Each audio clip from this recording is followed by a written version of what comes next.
Hi, I'm Lexi Hart, your RoboBrief host. It's Wednesday, July 8th, 2026, and today we're following the money and the machines from the warehouse floor to the suburban sky to a Tokyo construction site.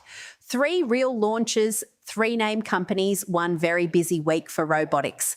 First up, ABB Robotics just completed its autonomous mobile robot lineup by adding visual SLAM navigation to its Flexley Stacy F712 autonomous forklift.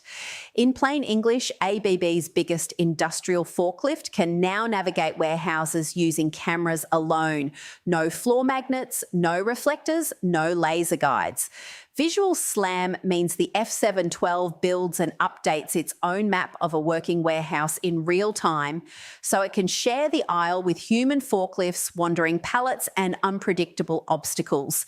That closes a real gap in industrial automation because forklifts have been the last big holdout in the AMR world. Fixed infrastructure was expensive, inflexible, and painful to reroute every time a rack moved.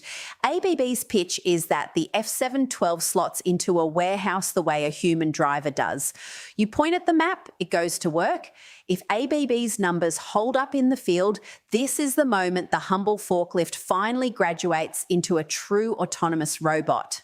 Story 2 comes out of the sky over America's suburbs.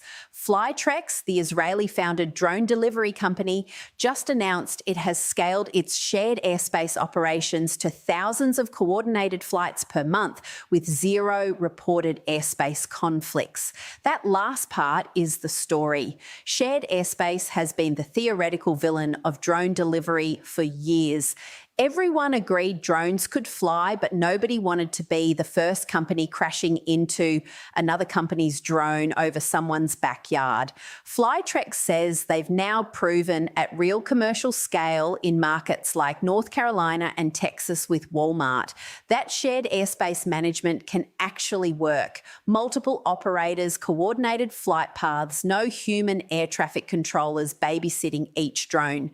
This is arguably the most concrete proof yet that urban and suburban drone delivery is ready to leave the pilot phase and get boring. And boring in aviation is what you want. Our third story takes us to Japan, where Shimizu Corporation, one of the country's biggest general contractors, is making an explicit bet on humanoid robots to solve construction's labour crisis. Japan's construction workforce is shrinking under a demographic wall of ageing workers and low birth rates, and there simply are not enough humans to build the projects on the pipeline.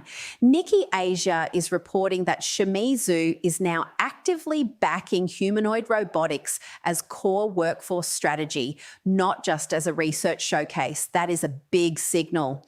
When a 180-year-old Japanese construction giant tells its supply chain that humanoids are part of the plan, the humanoid market gets a very serious anchor customer. Construction is one of the hardest environments for physical AI, so if Shimizu can make this work, it changes how the industry sees humanoids in general. 3 stories, 1 through line. Robotics is quietly graduating out of demos and into daily operations. Autonomous forklifts, coordinated delivery drones, and construction humanoids are all boring in the best possible way. That's what real deployment looks like.